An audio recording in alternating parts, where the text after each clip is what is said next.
بسم اللہ الرحمن الرحیم وصلی اللہ تعالی علی خیر خلقہ سیدنا محمد وعلی آلہ وصحبہ اجمعین۔ ناظرین، آج میں آپ کے سامنے جس موضوع پر گفتگو کروں گا وہ ہے کہ تمام اعمال کا دار و مدار نیتوں پر ہے۔ سامعین اور ناظرین، قیامت کے دن جب اللہ تعالیٰ لوگوں کے سامنے اس کے عمل کا بدلہ دے گا تو پھر اللہ تعالیٰ یہ دیکھے گا کہ اس انسان کا وہ عمل جو اس نے دنیا میں کیا ہے، کیا وہ عمل ریاکاری اور مکاری پر مبنی تھا یا پھر اللہ کی رضا اور اس کی خوشنودی پر تھا؟ کیا اس کا عمل لوگوں کے سامنے وہ ہوائی لوٹنے اور لوگوں کے سامنے شو آف کرنے کے لیے تھا یا پھر اللہ کی رضا اور اس کی خوشنودی کے لیے تھا؟ یاد رکھیے کہ اگر اس انسان کا عمل لوگوں کے سامنے بڑا بننے اور عظیم بننے کے لیے رہا ہوگا اور اس میں اللہ کی خوشنودی اور اس کی رضا کا پہلو نہیں رہا ہوگا تو پھر اللہ تعالیٰ اس انسان کے اس عمل کا بدلہ قیامت کے دن ذرہ برابر بھی نہیں دے گا۔ اور اگر اللہ کی رضا اور اس کی خوشنودی اور اللہ کی محبت کے لیے اس انسان نے اس عمل کو کیا ہوگا دنیا میں تو پھر اللہ تعالیٰ اس انسان کو پورا بدلہ قیامت کے دن اس عمل کا دے گا اور ذرہ برابر بھی اس عمل میں کمی نہیں کرے گا۔ ایک حدیث میں اللہ کے رسول صلی اللہ علیہ وسلم نے فرمایا کہ انما یبعث الناس علی نیاتہم، کہ قیامت کے دن انسان اپنی نیتوں پر اٹھایا جائے گا، یعنی کہ وہ انسان دنیا میں جیسا عمل کیا ہوگا اور اس عمل میں اس کی نیت کا کیا کردار رہا ہے، اس عمل میں اس نے اپنی نیتوں کو کیسا درست رکھا ہے، اسی اعتبار سے اللہ تعالیٰ قیامت کے دن اس کو بدلہ دے گا۔ اسی طرح سے ایک اور حدیث ہے، اس کا ٹکڑا میں آپ کے سامنے بیان کر رہا ہوں، اور وہ حدیث روایت ہے حضرت عمر فاروق رضی اللہ تعالی عنہ سے۔ ان کا آخری ٹکڑا یہ ہے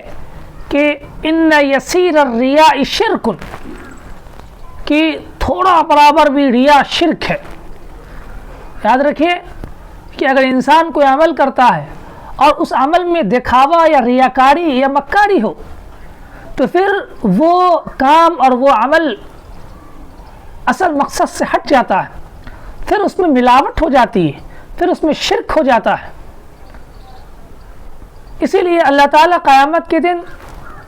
وہ عمل جس میں ریاکاری ہو، مکاری ہو، جس میں شو آف ہو، جس میں دکھاوا ہو، اس عمل کا انسان کو بدلہ نہیں دے گا۔ عام طور پر ہم یہ سمجھتے ہیں کہ شرک صرف یہ ہے کہ انسان دوسروں کے سامنے سجدہ کرے، دوسروں کے سامنے اپنے جبین نیاز کو خم کرے، دوسروں سے مدد مانگے وغیرہ وغیرہ۔ یقیناً یہ شرک ہے اور یہ شرک کا سب سے بڑا درجہ ہے اور یہ شرک کبیر ہے، لیکن شرک یہ بھی ہے کہ انسان اپنے کسی بھی نیک اور اچھے عمل میں، کسی بھی دینی عمل میں کسی دوسروں کو دکھانے کے، یعنی کوئی بھی نیک اور دینی عمل کسی دوسرے کے دکھانے کے لیے کرے اور اس میں اللہ کی رضا اور اس کی خوشنودی نہ ہو، صرف دنیا کو دکھانا اور لوگوں کے سامنے بڑا بننا ہو، تو یاد رکھیے کہ یہ بھی شرک ہے، کیونکہ خوشنودی اور رضا یہ اللہ کا حق ہے اور ہم نے اللہ کے اس حق کو دوسرے کو دے دیا ہے، لہذا یہ شرک ہے۔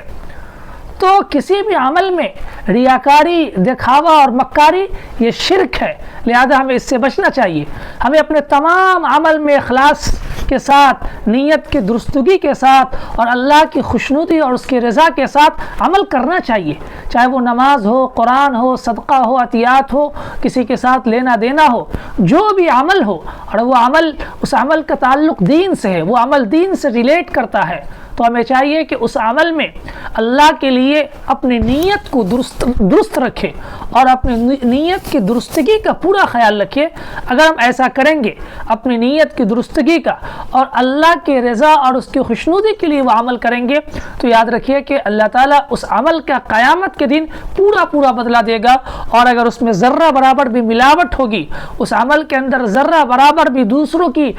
کو شو آف کرنے کے لیے، دوسروں کو دکھانے کے لیے، دوسروں کے سامنے بڑا بننے کے لیے اگر وہ عمل ہوگا تو پھر اللہ تعالیٰ میں ہمارے اس عمل کو ہمارے منہ پر مار دے گا اور قیامت کے دن ذرہ برابر بھی اس کام کو بدلہ نہیں دے گا۔ اس لیے ہمیں چاہیے کہ اپنے